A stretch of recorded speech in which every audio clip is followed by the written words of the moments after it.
Bienvenue, je suis Perrine Corvézier, la fondatrice d'Azimut.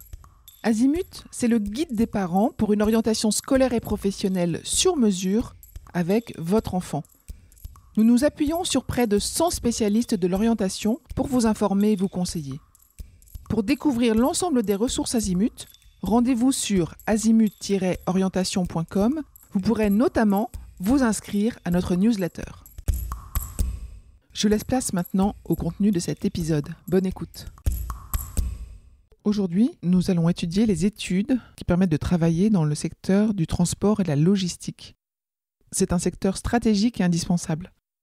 Que ce soit pour livrer une commande à domicile, pour approvisionner les supermarchés ou pour gérer les flux d'un entrepôt, tous les métiers du transport et de la logistique sont au cœur de notre quotidien. Ce secteur est en pleine croissance, recrute à tout niveau d'études et offre de nombreux débouchés pour les jeunes qui aiment bouger, organiser et optimiser. Alors découvrez les parcours qui mènent à ces métiers essentiels. Déjà, revenons sur la raison pour laquelle choisir ce secteur. C'est un pilier de l'économie. La logistique et le transport sont indispensables au bon fonctionnement de toutes les entreprises, en France comme à l'international.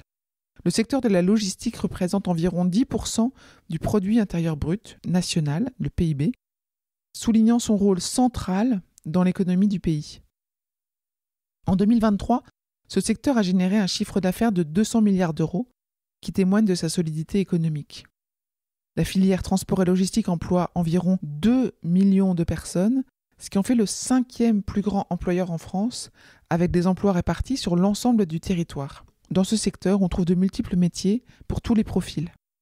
De conducteurs, préparateurs de commandes, techniciens d'exploitation, logisticiens, affréteurs, responsables en supply chain, le champ des possibles est très vaste. C'est un secteur qui recrute fort. Les besoins en personnel sont très importants, notamment à cause de la croissance du e-commerce et du départ en retraite de nombreux professionnels. Alors, quelles sont les formations nécessaires et disponibles pour travailler dans le transport et la logistique ? Déjà, on peut s'orienter après la 3e, avec un CAP ou un bac pro. Il y a un CAP opérateur logistique qui permet de préparer à la préparation de commandes, à la réception de marchandises, etc. Il y a un bac pro logistique pour travailler en entrepôt ou comme agent de logistique. Et puis un bac pro transport pour devenir conducteur routier ou agent de transit. Ces formations, elles permettent une insertion rapide ou une poursuite d'études. Après le bac, il y a des BTS ou des BUT qui sont disponibles. Les BTS, c'est brevet technicien supérieur et BUT, c'est bachelor universitaire de technologie. Il y a le BTS gestion des transports et logistique associés, le GTLA.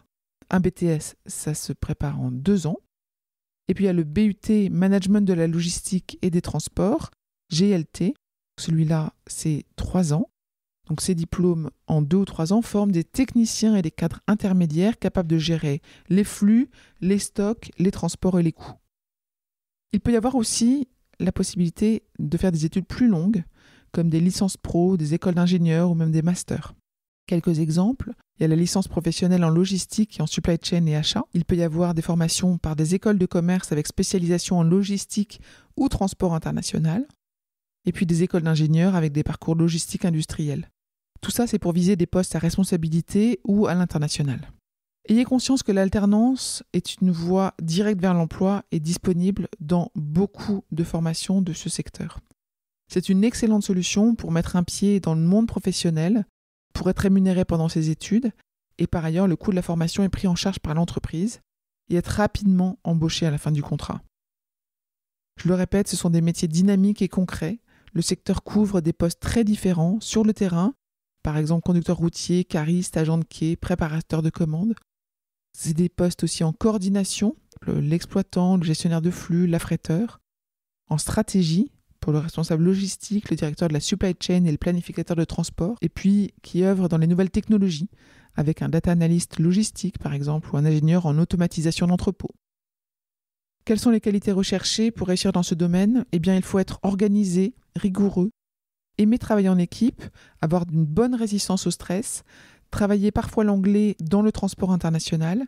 Ce qui est bon à savoir, c'est que les métiers de la conduite nécessitent un permis professionnel spécifique, le permis poids lourd, FIMO, etc., qui est accessible dès 18 ans avec formation. Pour résumer, Le secteur transport et logistique est indispensable, en fort développement et très accessible. Il offre de nombreuses opportunités d'emploi à court terme et à long terme, avec des possibilités d'évolution vers des fonctions managériales ou stratégiques. Nous vous conseillons de mener une enquête métier auprès d'un professionnel pour que votre ado comprenne bien les contraintes liées au métier envisagé. Je vous retiens quelques instants. Vous écoutez peut-être sur Apple ou sur Spotify ou sur Deezer ou sur une autre application de podcast. Je voulais m'assurer que vous connaissiez l'existence de notre site azimut-orientation.com. Sur ce site, les contenus sont organisés par thématique et par situation. Ceux qui connaissent adorent et utilisent notre moteur de recherche, ce qui leur permet d'aller chercher directement le bon contenu qui correspond à leurs problématiques. Je vous encourage à vous y connecter et n'oubliez pas de vous inscrire à notre newsletter.